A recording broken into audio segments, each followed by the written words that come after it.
জীবনে একটা সময় আসবে যখন তোমার আর কোনো কিছুই ভালো লাগবে না, তখন তোমার আর কাউকেই ভালো লাগবে না। এই তো কিছুদিন আগে অবধি যে মানুষটার জন্য তুমি পাগল ছিলে, যে মানুষটাকে নিয়ে তুমি পুরো জীবন কাটানোর স্বপ্ন দেখতে, যার কথা মনে আসলেই তোমার হার্টবিট বেড়ে যেত, সে মানুষটাকেও তোমার আর ভাল লাগবে না।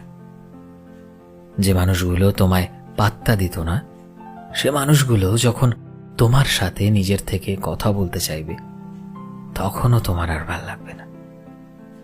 মোট কথা, তোমার আর কোনো কিছুই ভাল লাগবে না, কারোর সাথে কথা বলতে ভাল লাগবে না।